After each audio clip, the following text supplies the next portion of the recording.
Hello, and welcome to my channel, Reading Little Blue Books Out Loud. This is a Little Blue Book.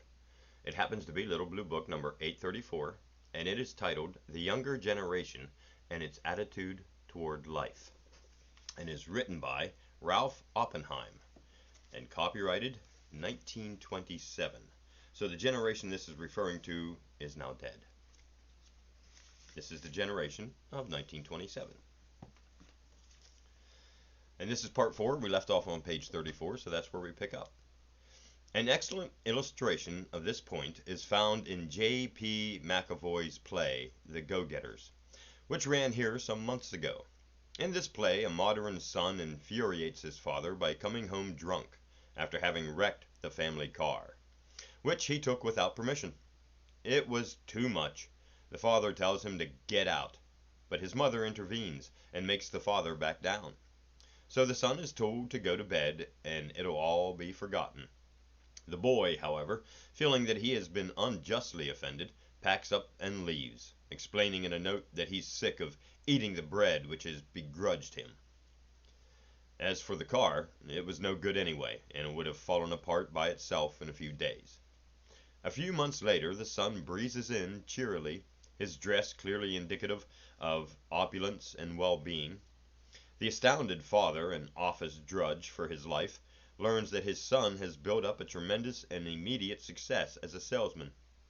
Not only is the boy his own boss, an ambition which the father had secretly cherished all his life, but he is pulling in a better salary than the old man ever dreamed of. The play, that is, the revised version, ends with the father giving up his old job and humbly joining his son as a partner. And this story is repeated over and over again. What, then, is the answer? Some writers urge that the parents become comrades of their children, get in with them, and through man-to-man talks, try to give them a more healthy point of view. Part of this is excellent. In many cases, we find harmony between parents and children who treat each other on an equal basis. But the moment the man-to-man talks begin, the friendship is in danger. For the children simply can't see the elders' viewpoint any more than the elders can see theirs.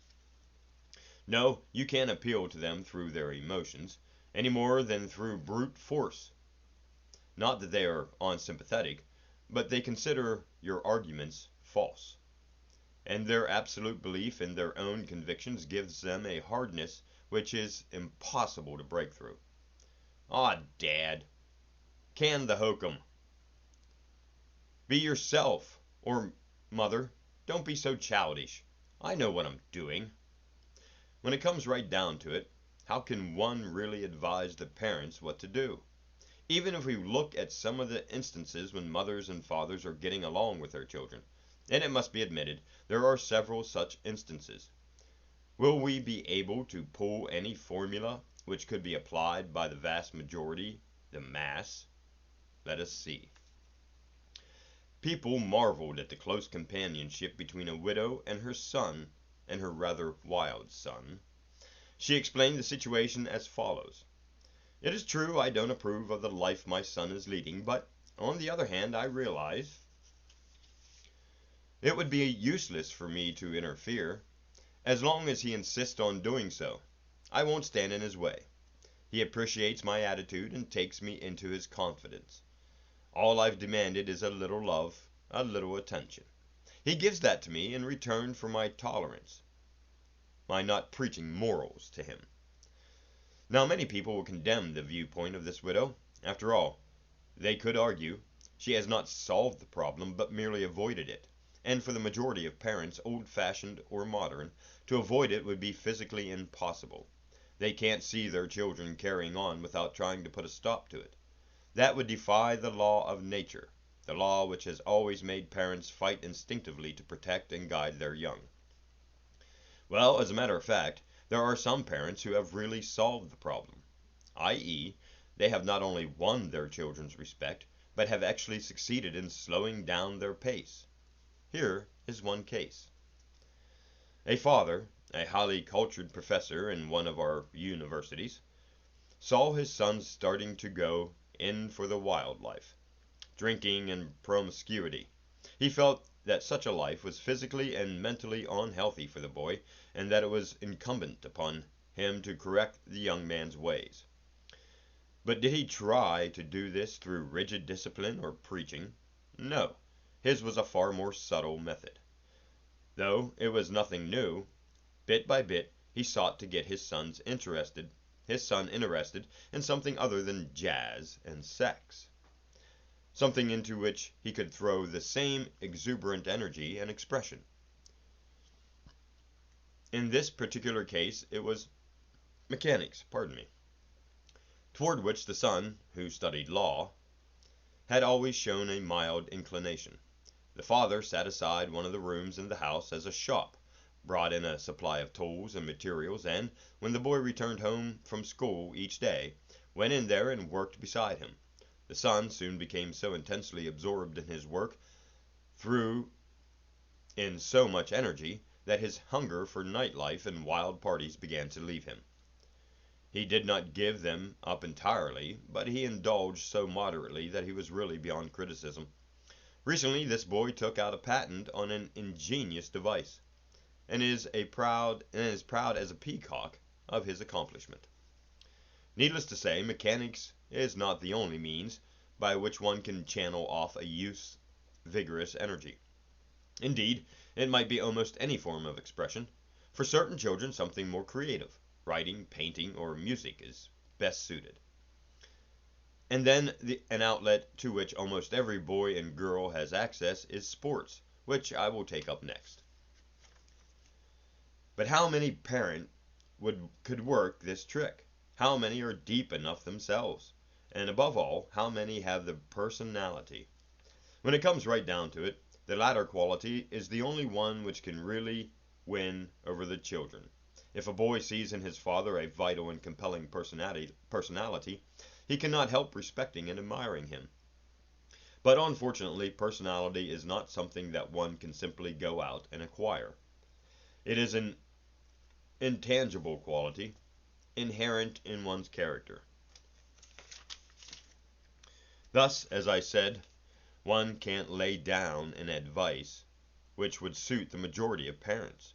My conclusion, though I may be accused of pessimism, is that the problem, considered as a whole, can be solved by time alone.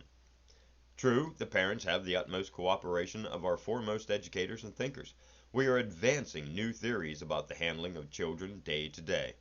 True, our schools are experimenting constantly, seeking healthier forms of self-expression for the boys and girls, such as self-government, more stress on extracurricular activities, etc. But in the light of cold reason, all this is like putting toothache drops on a bad cavity. While they may afford temporary relief, the cavity remains unchanged. In other words, no theories, regardless of how high-minded they may be, can reach the real core of the matter. History has proved that whenever anything new comes along, the old, with the logical instinct of self-preservation, strives to repress it, fights it with stubborn and relentless fury, until, paradoxically enough, it is no longer new, but an established convention. Then, and only then, can there be any full reconciliation. And that is the end of chapter 4. And we'll move on to chapter 5 here as soon as I get a drink.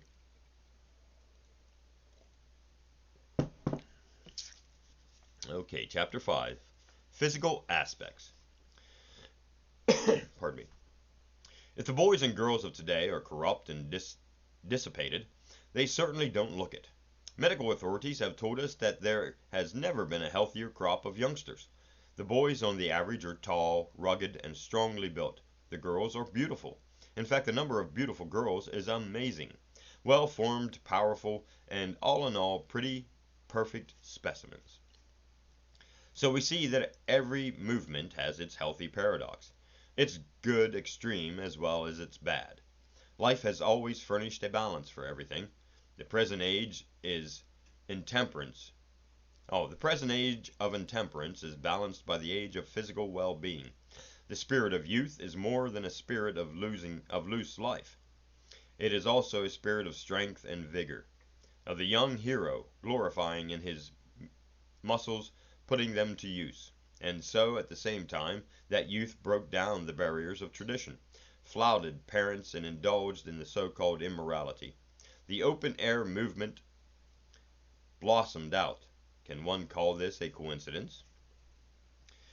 There are several reasons for the abundance of health we see among our boys and girls. To begin with, marvelous progress has been made in the realm of hygiene. We have been taught to take better care of ourselves than our predecessors. Otherwise, it is evident that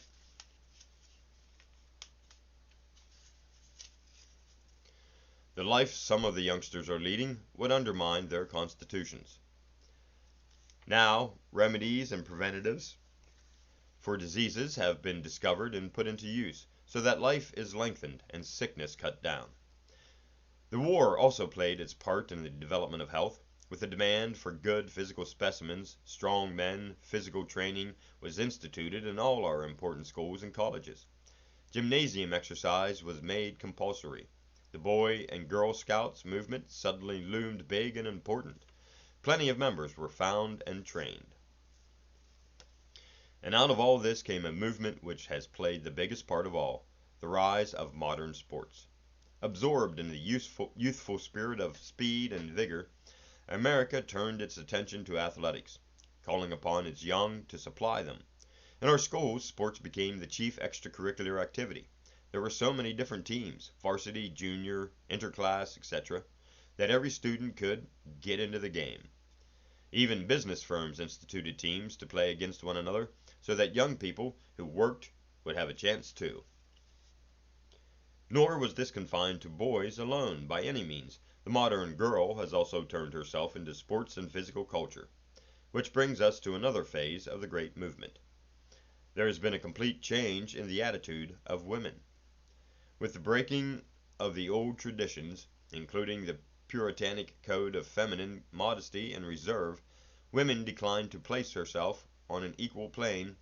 Woman decided to place herself on an equal plane with man, both mentally and physically. She no longer considers it virtuous to be frail or weak, wishy-washy, to use the popular expression. Though this refers chiefly to the girls of the younger generation, it is also true of many of the older folks who have come to identify themselves with youth and its attitude. On the other hand, many girls of the present generation still have the old feeling that man is their superior, that woman's place is in the home, and that she must always be the weaker sex. As a result of the new attitude, however, we find women doing all the things men do, going into business, politics, sports, etc., and in fact, doing them in many cases as well as the men themselves.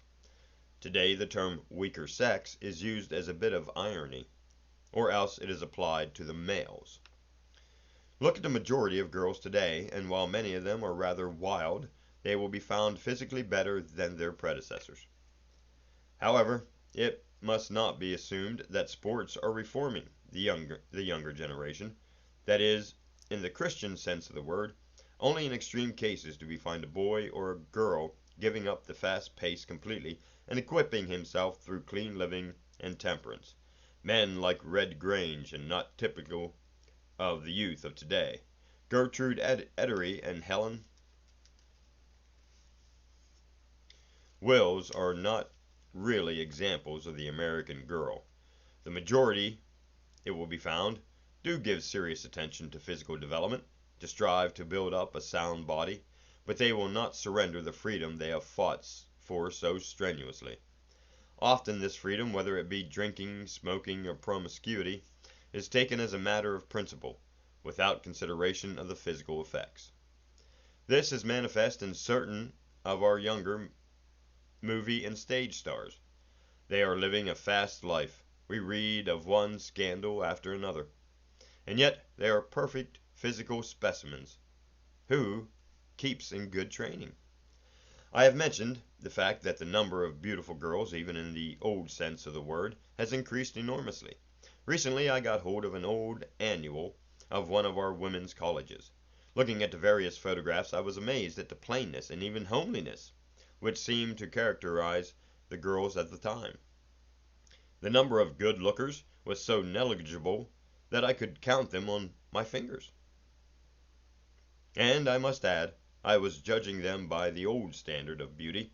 A member of that generation, a man of course, agreed with me wholeheartedly. The latest issue of this same annual makes a strange contrast. In this case, the number of plain girls is negligible. What has brought about the change? I hold that it too hinges on their new attitude. It will be remembered that Puritanism was strictly against the sensuous.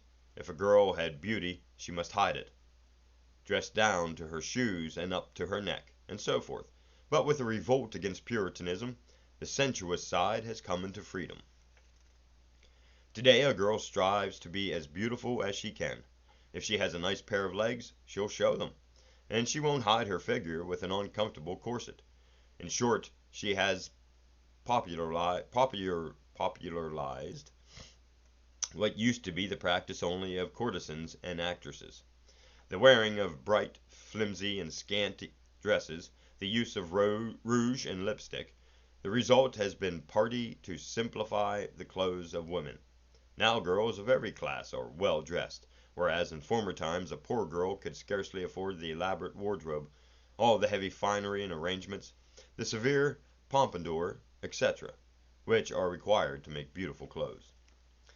Doesn't this of some extent explain the existence of so many beautiful women?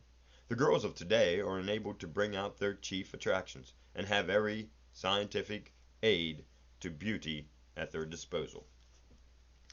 To conclude, our younger generation is in such perfect physical shape that it would seem needless to worry about the future health of civilization. After all, when it comes right down to it, was the mid-Victorian lady who had a wasp waist and fainted at every breach of convention, was she any better equipped